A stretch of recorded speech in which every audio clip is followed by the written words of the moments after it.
learn English part 12 and 19.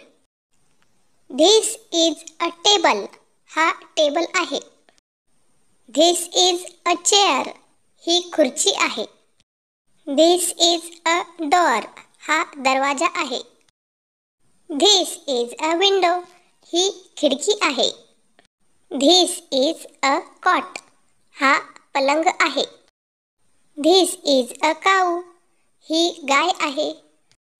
This is a house. हे घर आहे. Open the door. दरवाजा उघड. Shut the door. दरवाजा बंद कर. Open the window. खिडकी उघड. Shut the window. खिडकी बंद कर. Open the cupboard. कपाट उघड. Shut the cupboard. कपाट बंद कर. Show me the table. मला टेबल दाखव. Show me the chair. मला खुर्ची दाखव. Show me the blackboard. मला फळा दाखव. I learn English. I learn